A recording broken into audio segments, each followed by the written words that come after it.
বন্যার আরও খবর জানাতে লক্ষ্মীপুরের মান্দারি এলাকায় আছেন রিপোর্টার আতাউর কাউসার। সরাসরি যাচ্ছি তার কাছে।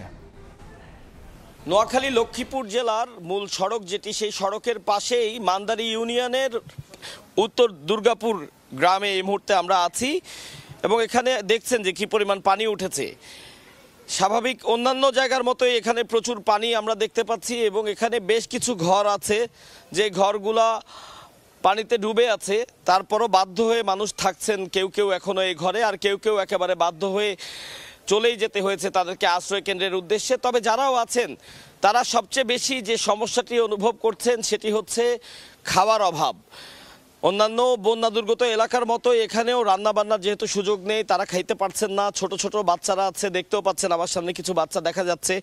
এরা আসলে না খেয়ে আছে, কিছু বলতেও পারছে না, আর সেই পরিমাণ ত্রাণও তারা পাচ্ছেন না বলেই অভিযোগ করছেন। তারা আমাদের জানিয়েছেন যে এই গ্রামটিতে অন্তত 20,000 মানুষের বাস, কিন্তু সেই অনুপাতে ত্রাণ তারা তেমন পাচ্ছেনই না। আমাদের জানিয়েছেন যে আজ সকাল থেকে এখন পর্যন্ত এই গ্রামে 100 প্যাকেট ত্রাণ এসছে।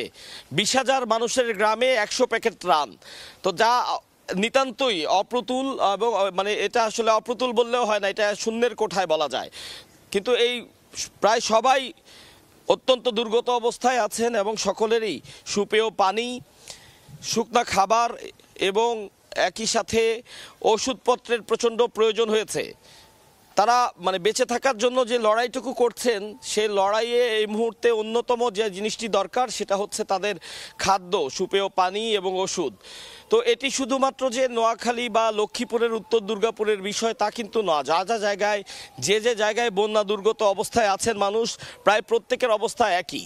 তবে যে বিষয়টি হচ্ছে, আমরা দেখছি প্রচুর ত্রাণও আসছে, তবে ত্রাণগুলো আসলে সড়কের পাশে অধিকাংশ জায়গাতেই বিলি হচ্ছে। সড়কের খুব ভেতরে গিয়ে যেই জায়গাগুলোতে অনেক মানুষ দুর্গত অবস্থায় আছেন, সকলে ত্রাণগুলো পাচ্ছেন না বলেই বারবার অভিযোগ করছেন।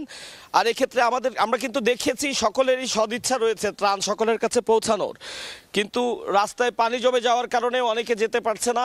সে কারণে নৌকা দিয়ে যদি ত্রাণ বিতরণ করা যায়, সেই পদ্ধতিটা যদি চালু হয়, সেটিই হবে আসলে ত্রাণ বিতরণের জন্য একটি মোক্ষম উপায়। তাই যারা দুর্গত আছেন তারা সরকারি এবং বেসরকারি যত সংস্থা আছে সকলের কাছে আহ্বান জানিয়েছেন যে তাদেরকে ত্রাণ দেওয়ার মাধ্যমে এই বেঁচে থাকার যুদ্ধে তাদেরকে যেন সহযোগিতা করা হয়। লক্ষ্মীপুরের মান্দারি ইউনিয়নের উত্তর দুর্গাপুর থেকে বন্যা পরিস্থিতির এই ছিল সর্বশেষ আমার কাছে। লক্ষ্মীপুর থেকে বন্যা পরিস্থিতির খবর জানাচ্ছিলেন সহকর্মী আতাউর কাউসার।